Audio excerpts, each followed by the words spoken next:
사랑하는 주 예수 그리스도의 형제 자매 여러분, 우리는 지난 32주일에서 그리스도인의 생활은 날마다 새로운 삶을 사는 것이다. 이것은 곧 그리스도께 순종하는 생활이다. 또 행동으로 감사를 드러내는 삶이다. 행동으로 감사를 드러낸다. 내가 선택받았다. 정말 이것이 감사하다면 행동으로 감사를 드러내는 삶을 산다. 내가 오늘 말씀을 들음으로 내 안에서 믿음을 일으키게 하시는 분이 성령의 역사라면 행동으로 감사하는 삶을 드러내는 것이다. 이것이 뭐냐? 선행이라는 거예요. 선행입니다. 그러니까 오늘 여기서 말하는 대로 그 기쁘신, 죄송합니다. 나는 핸드아웃이 없군요. 네. 여기 나와 있는 대로 오직 하나님의 영광을 위하여 또 하나님의 율법과 일치하게 참 믿음으로 그리고 그 믿음을 따라서 내가 그렇게 감사하는 삶을 드러내는 행위다. 우리가 지난주에 우리가 살펴본 것입니다. 우리는 그리스도께서 계속해서 하늘 보좌 우편에 계시지만 지금도 우리 안에서 계속 일을 하고 계십니다. 내 안에서 예수님이 보세요. 일을 하신다. 그 말은 예수님이 일하시기 때문에 나도 반드시 일을 해야 되는 것이죠. 그 일이 뭐냐? 끊임없이 선행을 하면서 살아가고 있다. 감사를 행동으로 보여주고 있다. 하나님의 계명을 따라 살아가고 있다. 내가 철저하게 성령을 따라 살아가고 있다. 이것이 내 안에서 드러나는 것이 지금도 보좌 우편에서 하나님이 일하시고 있다는 증거예요. 그러니까 보좌 우편에서 일하신다는 것은 뭘로 드러나는가? 내가 내 안에서 일하는 것으로 드러나는 것이죠. 여러분과 제가 다 확실히 이해하다시피 믿음이라는 것은 죽은 것이 아닙니다. 믿음은 개념이 아니에요. 믿음은 살아있는 것입니다. 그래서 믿음이라는 것은 효과를 드러내기 시작해요. 마치 우리가 감기약을 먹으면 그 약을 먹는 순간 열이 내려가고 콧물이 멈추는 것처럼 내가 그리스도를 믿는다고 할 때 이 믿음은 하나님으로부터 선물이지만 이것은 죽어있는 것이 아닙니다. 따라서 믿음이라는 것은 계속해서 주님을 신뢰하기 때문에 계속해서 내 안에서 일을 하게 만드는 것이죠. 그래서 벨직 신앙고백서 24항에서 아주 의미 있는 말을 해요. 참된 믿음은 뭔가? 사람을 중생시킨대요. 거듭나게 한대요. 다시 태어나게 한대요. 여러분, 일을 하는 거예요. 믿음이라는 것은 나를 다시 태어나게 하고요, 나를 새로운 사람으로 만드는 거예요. 그러니까 내가 그리스도를 믿는다면 계속해서 중생이 일어나고 계속해서 새로운 사람으로 만들어가는 것이다. 자, 그러고 난 다음에 이제 우리에게 뭘 말하냐? 우리의 회심을 이야기하고 있어요. 따라서 하십시오. 회심. 자, 날마다 우리를 중생케 하고 날마다 우리를 새롭게 만들어간다라는 것 다음에 회심이라는 말을 붙여놓은 것은 굉장히 우리에게 정말 우리가 이해하고도 남음이 있는 연결이에요. 그러니까 여러분, 오늘 이걸 기억하셔야죠. 하나님이 예수님의 하늘보좌 우편에서 지금도 일하신다. 어떻게? 나로 하여금 계속 믿음을 가지고 살게 한다. 근데 이 믿음은 날마다 나를 중생케 한다. 나를 날마다 성화시킨다. 날마다 변화시키는 일을 한다. 그런데 이 일에 있어서 뭐가 따라오냐면 날마다 회개가 있어야 된다. 날마다 뭐가 있어야 돼요? 회개, 회심, 같은 말입니다. 있어야 된다는 것입니다. 우리가 만일 바르게 하나님을 섬기려면 날마다 거듭나는 것과 날마다 회개하는 것이 동시에 있어야 됩니다. 이것은 신앙의 본질이죠. 왜냐하면 거듭나지 아니하면, 중생하지 아니하면, 또 회개하지 아니하면 하나님의 나라에 들어갈 수가 없어요. 이건 신앙의 기초예요. 기초. 그냥 부모가 교회를 다니니까 나도 교회를 다니는 것이 아니에요. 부모의 신앙을 내가 따라가야 나도 구원을 얻는 거죠. 내가 아브라함의 자손이기 때문에 자동 구원이 아닙니다. 아브라함을 선택했기 때문에 아브라함의 자식인 나도 선택받은 게 아니에요. 무엇을 통해서 아브라함은 자기의 선택을 드러냈는가? 열매로 드러냈어요. 어떤 열매? 하나님의 약속을 끝까지 믿었어요. 믿음으로 이삭을 낳았다고 그랬어요. 믿음으로 여러분 모리아 산에서 자식을 바친 거 아니에요. 그렇죠? 그런 믿음을 너도 가지고 살아갈 때 그 열매로 너도 선택받았다는 확신을 가질 수가 있다는 거예요. 근데 이스라엘 백성들은 아브라함의 자식들이다, 후손들이다만 자랑했지 아브라함이 갖고 있는 그 믿음을 따라 살아가지는 않았어요. 그래서 그들은 선택받지 못한 것을 드러내고 그들은 모두 다 멸망의 자식으로 죽고 말았다는 것이에요. 그렇죠? 그러니까 부모가 정말 거듭나지 않는 한 내가 중생을 하거나 회심하지 않으면 나는 하나님 나라에 들어갈 수가 없다. 이것이 본질이니까 어렸을 때부터 너는 거듭나야 된다. 너는 그걸 한자로 중생이라고 말하잖아요. 얘야, 너는 반드시 회개하는 삶을 살아야 된다. 이것을 끊임없이 가르쳤어야 했죠. 그걸 못 들은 사람들은 이제 변명할 수 없어요. 제가 오늘 설교하잖아요. 오늘. 그럼 오늘이 여러분에게는 시작인 거예요. 하나님의 타치예요. 타치. 부모 탓으로 돌릴 수가 없어요. 지금 듣고 있잖아요. 중생과 회심이 있어야 천국 들어갑니다. 하나님 나라를 볼 수가 있습니다. 네. 이것은 지금 제가 말씀드린 보십시오. 지금 거듭남 이걸 중생이라고 말해요. 또 회개, 회심 이것은 굉장히 혼란을 주는 단어들이에요. 뭐가 회심이야? 회개는 뭐고? 뭐 자범죄를 회개하래, 원죄를 회개하래. 도대체 이런 게 뭔가 굉장히 혼란이 줄 수 있는 것들인데 그러나 이것들은 우리에게 굉장히 유익을 주는 그런 단어들이기 때문에 저는 오늘 이 모든 용어들을 오늘 다루어 보려고 합니다. 분명한 것은 거듭남, 재창조, 회개, 회심, 믿음 이런 용어들은 우리 안에 강력한 변화를 일으킨다는 것이. 따라서 하십시오. 강력한 변화를 일으킨다. 죽어있는 단어들이 아닙니다. 이건 뭐냐? 믿음으로 영생을 얻는다는 말은 영적으로 죽어있는 사람이 살아난다는 거예요.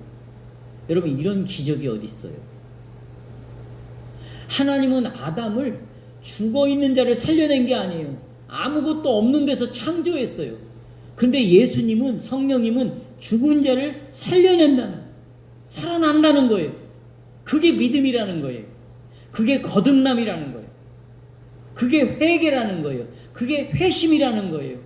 그게 재창조라는 거예요. 여러분이 그걸 믿음으로 받아들인다면 실제로 내 안에 다시 살아나는 역사가 있다는 거예요. 그렇죠? 저는 지금부터 회심에 대해서, 회개에 대해서, 중생에 대해서, 거듭남이 뭔가를 말씀을 드리겠습니다. 자, 우리 교리문답은 첫 번째 문답에서 이렇게 말합니다. 자, 회심이 뭔가, 회개가 무엇인가? 답, 시작. 옛 본성이 죽음이요, 새 본성의 소생. 좀 외웠으면 좋겠어요. 여러분, 회개가 뭐예요? 저는 굉장히 오랫동안 회개를 내가 지은 죄를 주저리 눈물을 흘리며 고백하면 회개인지 알았어요.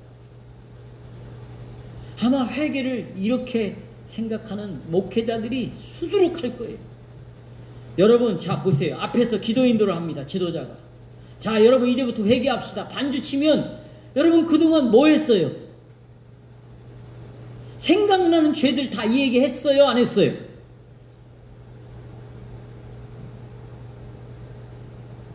성경이 말하는 회개는 그게 아니라고. 다윗이 회개한 회개는 그게 아니라고 말하잖아요. 시편 32편 우리가 읽었던 시편 찬송불러도 시편 51편 찬송했던 읽었던 그게 아니라고 그러잖아요. 회개하라 천국이 가까웠느니라고 말하는 회개라는 것은 니네들 죄질을 주저리 말해라 그게 아니라고 말하잖아요. 고린도후서 7장에서 말하는 회개는 그런 게 아니라고 말하잖아요. 뭐냐? 옛 본성의 죽음이라고 말하잖아요. 새 본성으로 살아가는 걸 소생되는 걸 말하잖아요. 이게 회개라면 이제는 좀 우리가 입에 딱 달라붙도록 이마에 붙이고 다니고요. 미간에 붙이고 다니고요. 손에다가 이것을 붙이고 다니면서 회개는 옛 본성의 죽음이요 새 본성의 살아남이다. 이걸 계속 신앙으로 반복해서 고백해야 우리가 진정한 회개 회심을 하고 하나님 나라에 들어갈 수 있고 하나님 나라를 볼 수가 있게 되는 것이요.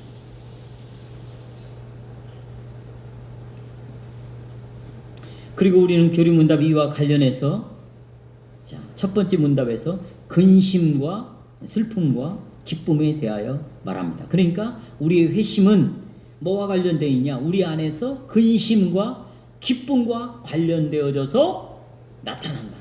그러니까 회개는 뭐 하는 과정이에요? 근심하고 슬퍼하고 다른 말로 말하면 또 기뻐하는 과정이 바로 뭐다? 회개예요. 회개. 근심만 슬픔만 있으면 회개가 아니에요. 기쁨만 있으면 회개가 아니에요. 근심과 기쁨이 같이 일어나는 과정이다. 저는 오늘 주제로 참된 회심은 그리스도 안에서 어디로 이끈다? 새로운 생명으로 이끈다. 두 가지 말씀드립니다. 죄에 대한 그냥 슬픔이 아닙니다. 죄에 대한 경건한 근심입니다. 경건한 근심. 두 가지 중에 첫 번째, 죄에 대한 경건한 근심, 또 둘째, 의 안에서의 경건한 기쁨입니다. 첫째, 죄에 대한 경건한 근심, 슬픔입니다. 우리 교리문답이 여기에서 옛사람에 대해서 죽고 새 본성으로 살아나는 것, 살리는 것으로 회심을 설명할 때에 이 옛사람이 죽고 새 본성으로 살아가는 이 두 가지 요소를 구분을 할 수 있어요. 옛 본성의 죽음, 새 본성의 소생, 구분은 되는 거. 왜? 벌써 옛 본성과 새 본성은 다른 본성이죠. 그렇죠? 구분은 돼요. 그러나 이 두 가지는 분리할 수 없습니다. 이 말은 무슨 뜻인가? 옛 본성이 죽고 난 다음에 새 본성으로 살아가는 게 아닙니다. 오늘도 우리의 구원은 철저하게 뿌리가 선택이에요. 선택. 기초가 선택이에요. 그러나 이 선택을 설명하는 방식은 창조와 인간의 타락으로 인한 정죄로부터 시작이 되는 것처럼, 그런 것처럼 이 두 가지 요소, 옛사람이 옛 본성이 죽음, 그 다음에 새 본성의 소생, 살아남은 이렇게 구별은 되지만 분리가 되지 않는다. 이 말은 무슨 말이냐면 옛 본성이 죽고 난 다음에 새 본성으로 살아간다는 말은 절대로 아니다라는 거예요. 이 두 본성은요 동시에 일어나게 돼 있어요. 어떻게? 동시에 옛 본성이 죽으면서 동시에 뭘로 살아가? 새 본성으로 살아가요. 어떤 사람들은 옛 본성의 죽음만 계속 되다가 새 본성이 이제부터 쭉 살아가다가 또 그 다음에 옛 본성으로 왔다가 이런 건 있을 수가 없어요. 두 가지가 동시에 일어나는 것입니다. 옛 본성이 이 세상에서 사라지는 때는 딱 어느 때입니까? 여러분이 이 세상을 떠날 때입니다. 그때 옛 본성은 끝나는 거예요. 그것이 곧 죄짓기를 끝내는 것이라고 말하는 것이. 그러나 이 땅에 살아있는 동안 여러분과 저는 옛 본성과 새 본성 사이에 계속해서 투쟁이 일어나고 있다. 내 안에서. 때로는 우리에게 안식도 주시고 평안도 주시고 기쁨도 주지만 이거보다도 훨씬 더 우위에 있는 것이 옛 본성과 새 본성이 계속해서 교차하는 것, 이렇게 왔다 갔다 하는 것. 여기서 옛 본성의 죽음은 뭐와 관련되어 있냐면 슬픔과 관련이 되어 있어요. 여러분, 옛 본성을 죽는다라는 것은 뭐와? 근심, 슬픔과 관련돼. 근데 새 생명으로 살아간다. 이것은 기쁨과 관련이 되어 있습니다. 그러니까 우리의 회개에서 큰 역할을 하는 두 가지 요인이 있다면 그것은 근심, 슬픔과 그 다음에 기쁨입니다. 이 슬픔과 기쁨은 내가 회개할 때 나타나는 능력이에요. 내가 회심할 때 나타나는 능력이에요. 거듭날 때 나타나는 능력이 바로 근심과 기쁨입니다. 이것은 우리 안에 일어나는 강력한 감정이고 아주 심오한 정서죠. 그럼 우리는 먼저 근심, 슬픔이라는 것을 먼저 살펴보겠습니다. 자, 교리문답 보시면 첫 번째, 옛 본성의 죽음이란 두 번째 문답. 옛 본성의 죽음이란 무엇입니까? 답은 하나님을 모한 진노케 한 우리의 죄를 마음 깊이 보하고 슬퍼하고 더욱더 미워하고 피하는 것입니다. 그러므로 여러분, 회개는 무엇보다도, 회심이라는 것은 무엇보다도 마음에서 일어나는 슬픔이에요. 어디에서부터 일어난다? 그러니까 진정한 근심이 없이는, 걱정이 없이는, 슬픔이 없이는 회개는 없습니다. 여러분, 정말 마음속에서 진심으로 슬퍼해 본 적이 있어요? 슬퍼하십니까? 마음속으로? 지금은, 옛날에는 여러분 이런 걸 흉내라도 냈어요. 새벽 기도가 있어서 울기라도 했죠. 주여 나는 죄인입니다 외치기라도. 지금은 그런 사람 찾아보기가 어려워요. 옛본성의 죽음이 뭐냐? 나를 진노하게 하는 이 죄에 대한 슬픔, 미움, 죄로부터의 도망감, 이것이 있어야 정말 내가 회개하는 사람이라고 말할 수가 있다니까요. 제 말이 아니라 신앙 고백에다가 그렇게 성경을 요약해 놨어요. 바빠서 회개할 시간도 없죠. 너무나 바빠서요. 너무나 핸드폰 갖고 논이라고 슬퍼할 시간도 없어요. 그리고 오늘 교회를 왔어요. 그러니까 회개 없이 온 거예요. 그러니까 이 사람은 또 돌아가면 옛본성으로 돌아갈 수밖에 없어요. 반복해서 새본성으로 살아갈 수가 없어요. 직분자들도 마찬가지예요. 직분을 수행할 때만 조금 얘기하고 나머지 없을 때는 옛본성으로 얼마든지 살아갈 수 있다는 것이에요. 목사인 저도. 그렇죠? 정말 마음속에서 우러나는 슬픔이 있어야 이 사람이 회개하는 사람이다. 그러면 여러분, 우리 마음속에서 이렇게 근심, 슬퍼하는 것은 무엇 때문입니까? 무엇 때문이에요? 바로 죄된 행위 때문입니다.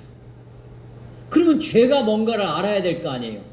죄를 죄로 정죄하는 분은 누구시죠? 그러면 하나님의 뜻을 알아야죠.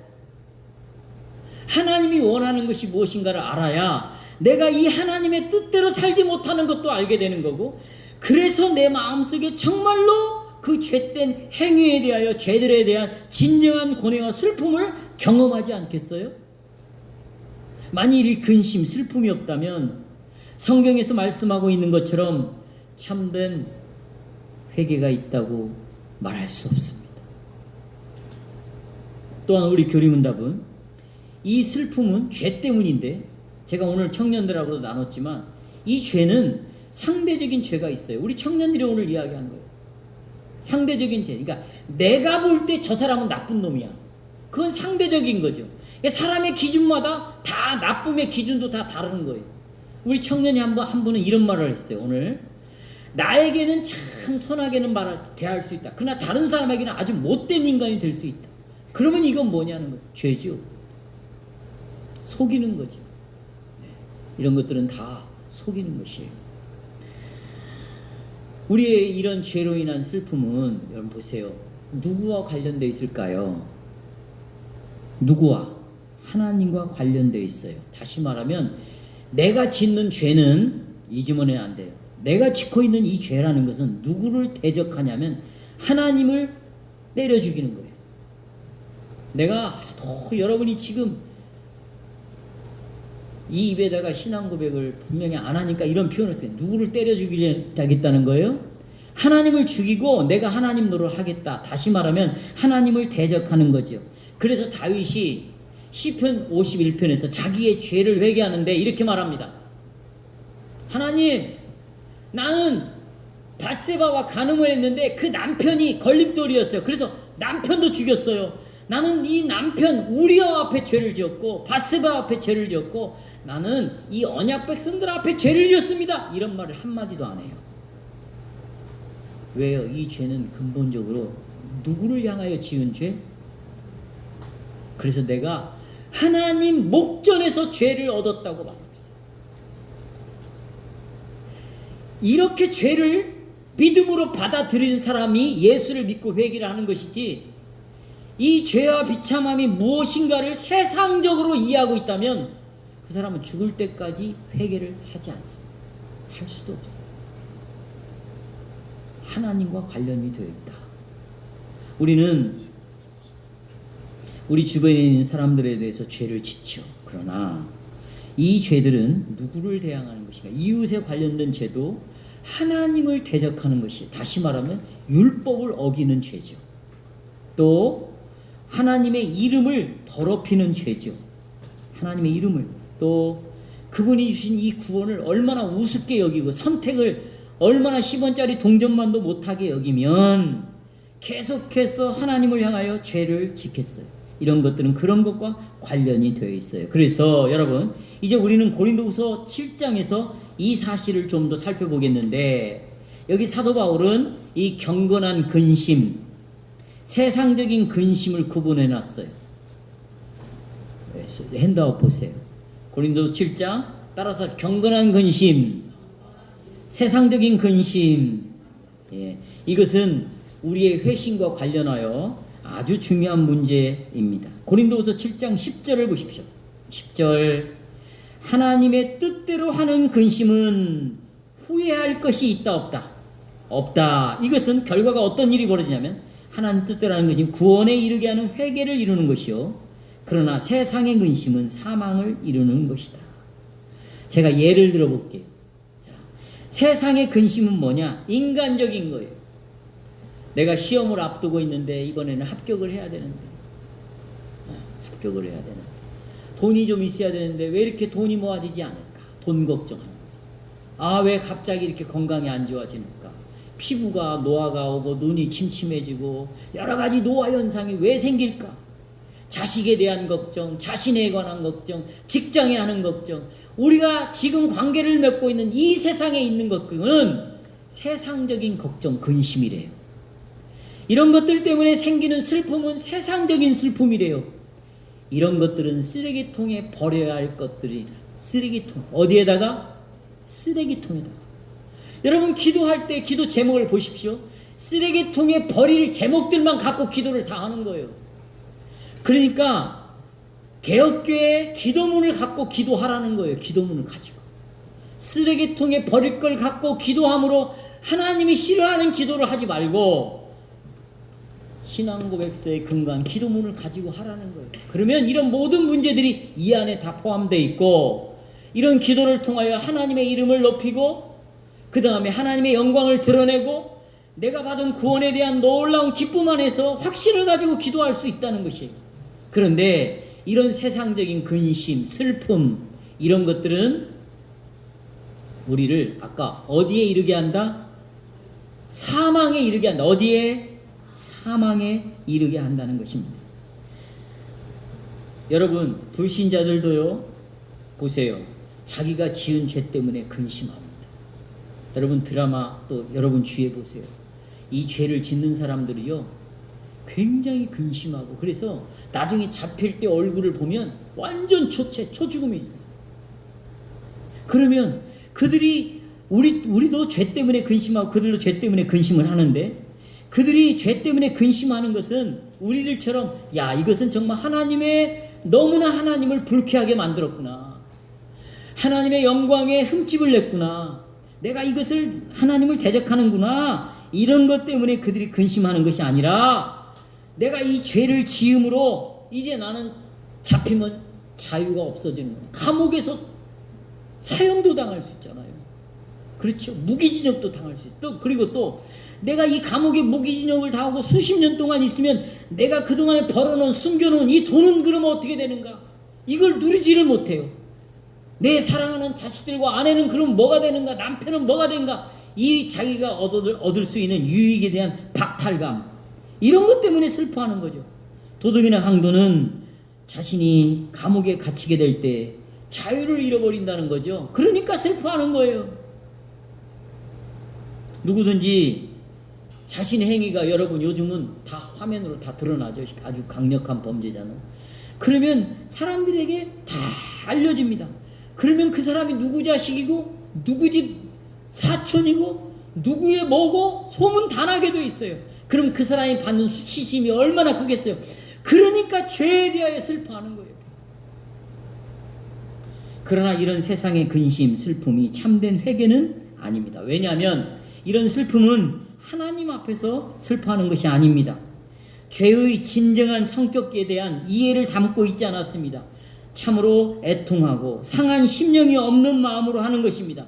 절대 이런 사람들은 하나님 앞에 낮추지 않습니다. 오히려 내가 재수 없어서 들켜서 이렇게 됐다고 말합니다. 그러니까 이런 사람들은 절대로 변화되지 않아요. 근데 이런 생각을 갖고 회개하는 사람이 있어요. 하나님, 내가 이런 죄를 졌는데 이걸로 인하여 하나님이 싹 내 것을 뺏어가면 어떻게 돼요? 그것 때문에 회개를 하는 거예요. 내가 잘못한 이것 때문에 우리 식구 중에 누구 하나가 발이 부러진다든지 교통사고 나가지고 확 죽어버린다든지 이런 일이 일어나면 어떻게 해요? 그러니까 회개하는 사람이 있다 그 말이에요. 그런 사람은 불신자의 회개와 똑같다. 이들은 사망에 이르는 사람들이다. 나는 여기서 에서의 예를 들어볼까 합니다. 여러분, 에서 야곱 선택을 보는데요. 여러분, 이 역사 속에서 일어나는 사건을 창세전에 일어난 하나님의 선택으로 다 해석하면 큰일 난다고 내가 말했죠. 여러분, 에서와 야곱의 사건은 뭔지 아세요? 딱 다른 거 아니에요. 선택의 문제가 아니에요. 에서의 축복이, 장자권이 누구에게로 옮겨졌어? 야곱에게로 옮겨졌어요. 그것도 사기를 당했어요. 너무 원통해. 그러니까 에서가 운 거예요. 이것이 세상적인 슬픔이에요. 이것은 회개하게 하는 슬픔이 아니에요. 이것은 사망에 이르는 슬픔이에요. 한마디로 에서는 이 시간과 공간 속에서 선택을 말하는 것이 아니라 하나님이 주신 약속을 10원짜리 동전만 못했어요. 팥죽 한 그릇에 팔아먹었어요. 그것은 근본적으로 에서는 하나님을 신뢰하지 않았다는 것이 선택의 문제가 아니에요. 근데 이것을 나중에 말라기에 선택의 문제로 이야기를 해주는 거예요. 이해하시겠어요? 그러니까 우리의 구원도 선택으로부터 출발을 하면 안 돼요. 성경적 순서로 출발해야 돼요. 말라기의 선택을 마지막으로 말했다면 우리도 계속 우리의 구원을 말해요. 창조와 하나님의 정죄, 그 다음에 하나님이 우리를 찾아와서 아들을 보내주심, 그 다음에 아들을 통한 복음 설교를 들음, 믿음으로 반응을 보임, 이런 것들이 하나님의 구원해 가시는 과정 속에서 일어나는 것이고, 알고 보니 나를 하나님이 선택했기 때문에 이 모든 것을 이렇게 허락해 주셨구나. 이렇게 가야 우리의 신앙은 방종으로 가지 않는다는 것이에요. 에서는 장자권을 뺏겼어요. 모든 유익을 상실했어요. 분이 난 거죠. 그래서 세상적인 근심과 슬픔 속에서 있었어요.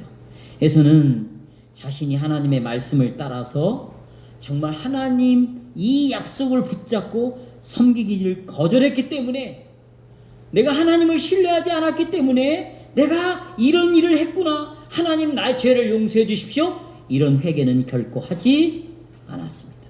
그래서 히브리서 12장 17절에 이렇게 말합니다.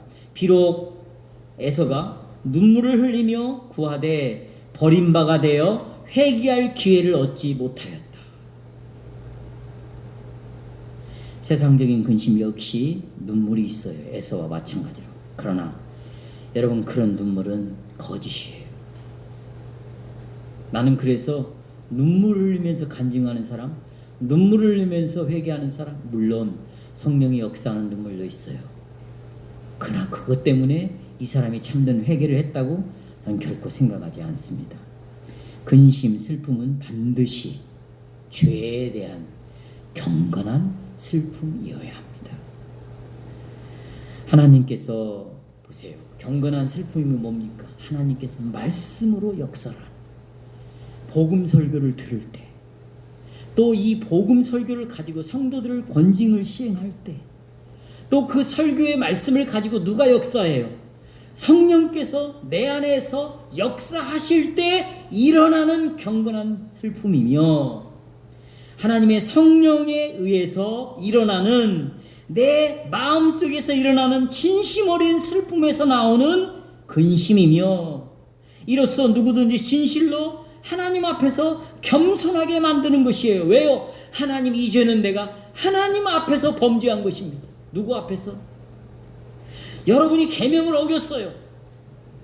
오늘도 우리 청년회에서 안식일 문제가 나왔지만 우리가 그런 얘기를 나눴어요. 안식일을 지키지 않는 것은 바로 하나님 앞에서 내가 범죄한 것이구나.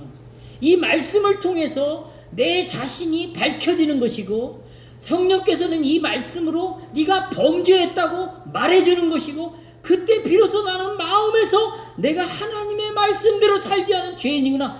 이 구원에 이르게 하는 진정한 회개가 일어난다. 이걸 우리가 오늘 나눴어요. 아멘. 이해하시겠어요? 여러분과 저도 다 마찬가지예요. 제가 안식일 문제만 얘기했지만 이것만 있겠어요? 김영길 형제? 내가 삶 속에서 일어나는 수많은 문제들이 있어요. 말씀에 의해서, 성령에 의해서 일으키는 근심이어야 진심으로 슬픔을 담아서 하나님 앞에 용서해달라고 기도할 수 있다. 이것입니다. 세상에 이런 슬픔은 마음의 변화가 없기 때문에 사망으로 이끕니다. 그러나 바울은 경건한 슬픔, 근심은 구원에 이르게 하고 후회할 것이 없는 회개를 이루는 것이라고 했습니다. 그러니까 한마디로 거칠애가 아니에요.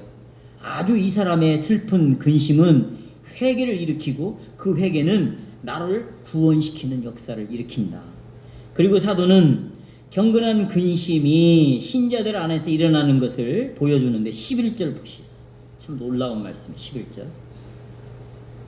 얼마나 간절하게 하며, 설명을 드릴게요. 여기 간절하게 하며라는 말은 죄에 대한 정말 진지한 이해입니다. 얼마나 변명하게 하며 화해하고자 하는 욕구, 또 가능한 속히 허물과 수치를 제거하고자 하는 마음입니다. 얼마나 분하게 하며 자신을 화나게 하는 거예요. 내가 또 하나님 앞에 범죄했구나. 분노가 일어나는 거죠. 얼마나 두렵게 하며 자신에게서 충격을 받아요. 얼마나 사모하며 하나님의 의를 행하려는 욕구입니다. 얼마나 열심히 있게 하며 상황을 교정하기 위해서 열심히 움직이는 거예요. 얼마나 벌하게 하며 실제로 자신을 자가권증하는 것이에요. 이것이 경건한 근심이 무엇인지를 보여주는 것입니다. 이와 같은 근심에는, 이런 근심은요, 죄가 아무것도 아닌 것처럼 생각할 수가 없습니다. 이런 근심은 내 이름과 재산에 대해서 손상을 입었기 때문에 슬퍼하는 것과는 전혀 다른 거죠.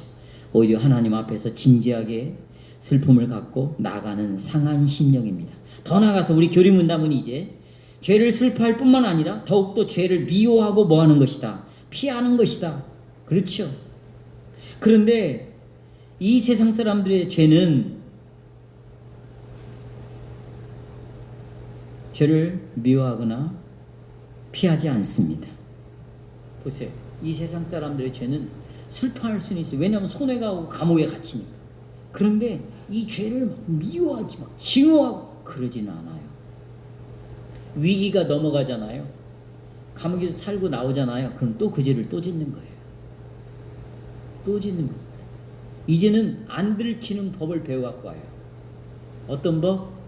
안 들키는 법. 그래서 안 걸리게 죄를 짓는 거예요. 그러니까 만약에 여러분 어떤 것을 잘 넘기기만 하면 그 사람은 또 그 일을 할 수밖에 없어요. 우리는 이 죄 자체를 미워하는 거예요. 이 죄 자체에서 도망가는 거예요. 그러나 그들은 죄를 절대로 피하려고 하지 않습니다. 그렇습니다. 여러분, 이런 종류의 슬픔은 사망에 이르는 것이고 영원한 심판을 받게 되어 있습니다. 왜냐하면 전혀 새로운 생명이 없기 때문입니다. 여러분, 나단 선지자에게 다윗이 어떻게 반응했습니까? 정말 애통하며 낙심했습니다. 하나님 앞에 엎드렸습니다. 그리고 정말 두려워했습니다. 이것이 경건한 슬픔이에요. 이것이 새 본성을 가지는 삶입니다. 그리고 다윗은 자기 자신 위에 아무도 비난하지 않았습니다. 사람 탓으로도 돌리지 않았어요. 나는 죄 중에 잉태되었다고 말하잖아요. 죄 중에 태어났다고 말하잖아요. 나는 본질이 죄요. 내 삶이 죄요. 내가 마시고 먹고 마시고 하는 것이 죄라고 그는 고백하는 거예요. 그리고 오로지 하나님과 자기 사이에서만 자기 죄를 본 거예요. 하나님과 누구 사이? 그런데도 그 죄를 계속 지켰어요. 반복해서 숨어서 몰래 안 들키니까 또 그 죄를 짓는 거죠. 만약에 그런 것들을 자식이 봤다고 생각을 해보세요. 그 사람은 슬퍼할 수 있어요. 그러나 그것은 들켰기 때문에 창피해서 슬퍼하는 것이다. 정말 진심으로 내 마음속에서 이 경건한 슬픔이 있는가? 하나님께 범죄한 자기 때문에 나는 정말 괴로워하는가? 아니면 세상적인 이 결과를 때문에 근심하는가? 나는 마음으로부터 우러나는 회개들을 하고 있는가? 내가 회개할 때 정말로 이 죄 자체를 미워하고 죄를 피하고 멀리 도망하여 다시는 이런 죄를 범하지 않겠다고 하나님 앞에 다시 한번 다짐하는가? 이것이 우리 신앙 고백에서 하는 얘기예요. 우리의 생활에서 수많은 회개와 회심이 회개처럼 보이는 어떤 모습을 보이지만 모방일 때가 많이 있다. 그러면 안 돼요.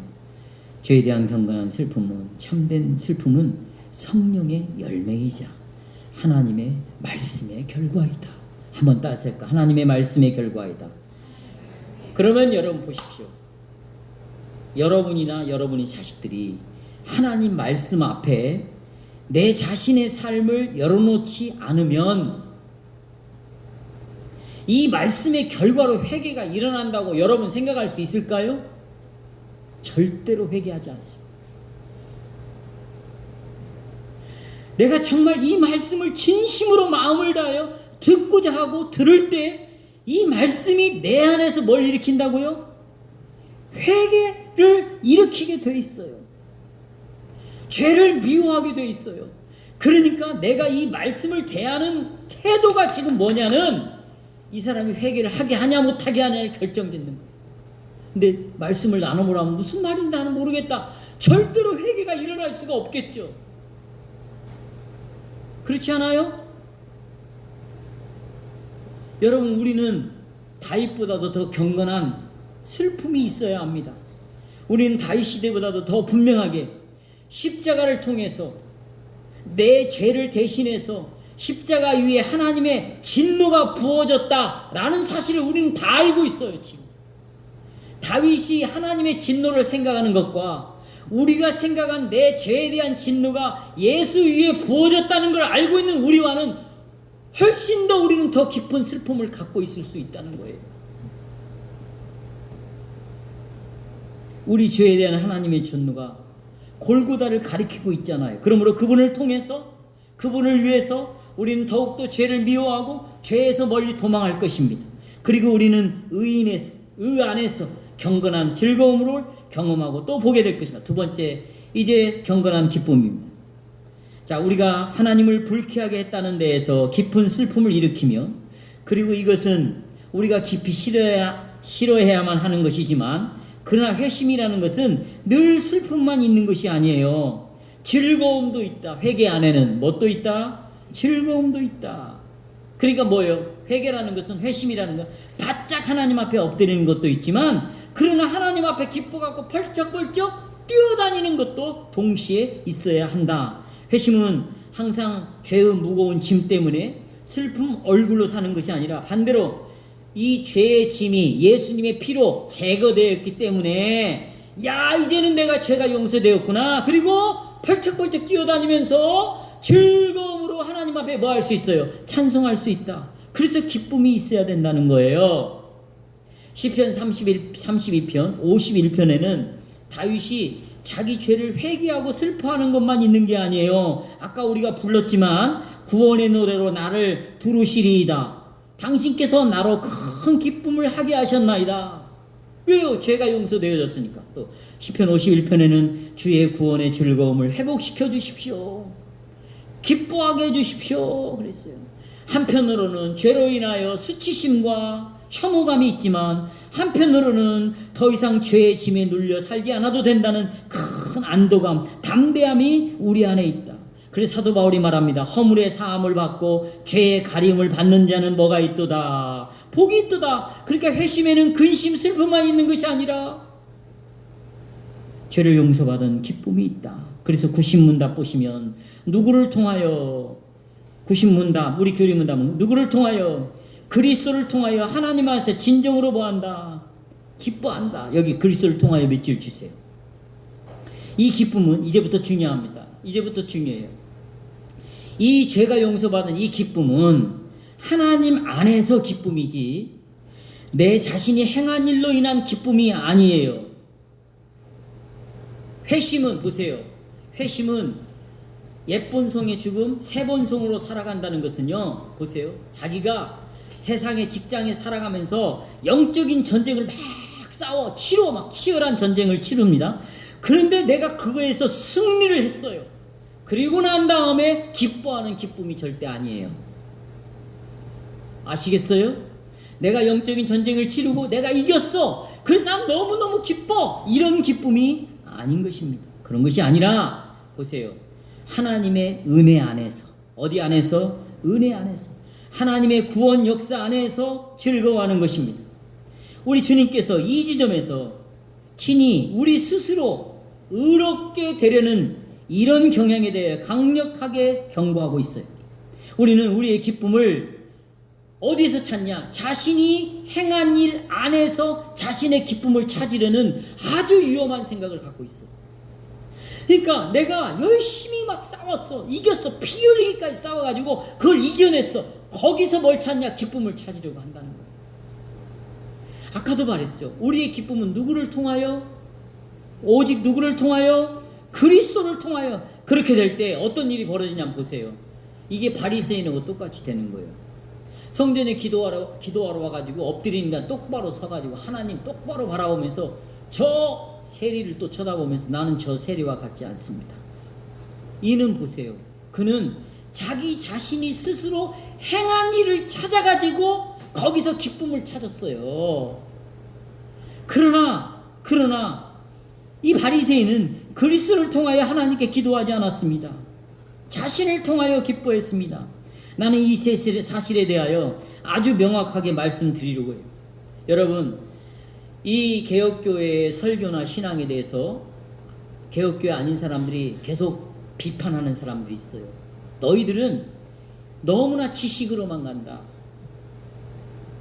성령의 능력의 체험이나 아냐? 저 이런 얘기 많이 들었어요. 또 인간이 신앙은 체험인데, 경험인데 왜 그것을 소중히 여기지 않느냐? 이거 지식이다. 지식이라는 것, 또 성령이 주신 뜨거움, 열정, 이런 정서, 이런 것들을 무시한다 그거예요. 좋아요. 진지하게 우리가 받아들여야죠. 그리고 이런 걸 통해 배워야죠. 그래야 우리 개혁교도 성장할 수 있어요. 잘 들어보세요. 난 여러분에게 확고하고 분명히 말합니다. 회심은 우리가 경험하는 문제가 아니에요. 내가 세상에서 싸우고 이기고 그런 걸 경험해가지고 그 안에서 기쁨을 찾고 이런 문제가 아니에요. 우리가 자신의 경험을 강조하게 될 때 보세요. 큰 일이 일어나는 거예요. 그리스도 안에서가 아니라 자신 안에서 기쁨의 근거를 찾기 시작하는 거예요. 누구 안에서? 내 안에서. 누구 안에서가 아니라 그리스도 안에서가 아니라. 여러분, 우리의 기쁨은 항상 그리스도를 통하여 하나님 안에 있습니다. 만약에 자신이 행한 뭐에서 기쁨의 근거를 찾고 승리에서 찾는다면 곧바로 이 사람은 스스로 자기 의에 빠질 확률이 너무 높아요. 오직 그리스도를 통해서 하나님 안에 기쁨을 얻습니다. 이 기쁨은 하나님의 말씀과 약속의 토대를 둔 믿음의 문제입니다. 감정이나 경험의 토대를 둔 것이 아니에요. 말씀의 토대를 둔 것입니다. 약속의 토대를 둔 것이죠. 그래서 오늘 그리스도를 통하여 우리가 하나님 안에서 기쁨을 얻어야 된다는 것이, 이것이 너무나 중요합니다. 사랑하는 여러분, 회심을 경험한 사람은 엄청난 구원과 기쁨을 경험합니다. 그러나 여기서 더하여 구신문답 세 번째로 이렇게 말합니다. 사랑과 기쁨으로 모든 선을 행함으로 누구의 뜻대로 살아가긴다? 하나님의 뜻에 따라 살아가는 것이다. 이미 고린도후서 7장에서 바울이 하나님 뜻대로 하는 근심이 너희를 얼마나 간절하게 하며 너희가 하나님을 사랑하고 그분을 섬기도록 하는 자에 대해서 말한 부분입니다. 회심은 간절함입니다. 간절함. 뭐에 대한 간절함? 선행에 대한 간절함. 누구의 뜻대로? 하나님의 뜻대로. 그래서 시편 51편 13절에 보면 하나님, 내가 이런 죄, 첫째 죄에 대하여 슬퍼하죠. 그 다음에 이 하나님께서 자기 죄를 용서하는 것 때문에 구원의 기쁨을 회복시켜 달라고 그러죠. 그 다음에 뭐라고 말하냐면, 그 다음에 세 번째로 범죄자에게 내가 주님의 도를 가르치겠습니다. 그거에 범죄자에게. 그러니까 다윗은 모범적으로 이제 다른 사람들이 나처럼 죄를 지켜 하는 것이 아니라 백성들을 선행으로 이끌겠습니다. 율법으로 인도하겠습니다. 이게 세 번째 회심의 의미란 말이죠. 첫 번째는 죄에 대한 죽음, 죄를 미워하고 슬퍼하고 도망가는 것. 둘째는 뭐예요? 새 본성으로 살아가는 것이죠. 그렇죠? 참된 회개를 함으로 하나님의 말씀으로 이제 살아가기 시작한, 거기에 덧붙여서 세 번째, 바로 하나님의 뜻대로 살아가기를 원한다. 이 말씀이 나옵니다. 그래서 시편 119편 6절에서도 우리가 이제 부를 찬송인데, 내가 주의 모든 계명 안에서 크게 즐거워한다. 율법을 따라 하나님의 영광을 위해서 믿음으로 살기 시작합니다. 말씀을 맺겠습니다. 여러분, 불경건한 사람들은요, 지금까지 여러분에게 말씀드린 것을 절대 이해 못해요. 그들은 율법 안에서 즐거움을 찾을 수도 없습니다. 이들은 단지 자신들의 악행을 행할 때 스스로 즐기는 거죠. 그런 죄를 못 지어서 아쉽죠. 그러나 경건한 사람은 자신들이 하나님의 뜻을 순종할 때만이 거기서 참된 즐거움을 경험합니다. 이들은 새 본성, 성령 안에서 생활이 우세하게 될 때, 내가 성령을 따라 살아가게 될 때 즐거워하게 됩니다. 근심과 슬픔, 또 기쁨이라는 이 두 가지 요인들은 서로 분리되지 않습니다. 둘 모두, 근심과 기쁨은 항상 함께 있어요. 때로는 근심이 기쁨보다 우세할 수 있어요. 더 많은 영역을 차지할 수 있습니다. 그러나 믿음의 생활이 항상 안정되고 조용하지만은 않습니다. 우리는 온갖 종류의 감정에 휘말리기도 하고, 그러나 근심과 기쁨이 여러분 충돌되지는 않아요. 항상 같이 갑니다. 동전양면과 같이 근심이 일어나면서 동시에 기쁨이 일어나고, 그러면서 간절히 선행을 또 사모하고, 이런 것들이 같이 일어나게 돼요. 그러나 더 이상 슬픔을 경험하지 않을 날이 옵니다. 그것은 주님이 이 땅에 다시 재림하는 날, 우린 더 이상 죄를 짓지 않을 것입니다. 그리고 온전히 우린 즐거움이 이제는 완전하게 될 것이고, 우리의 즐거움이 충만하게 될 것이고, 우리는 완전한 이 가운데 하나님을 섬기게 될 것입니다. 이런 놀라운 은혜가 여러분 안에 있기를 축원합니다.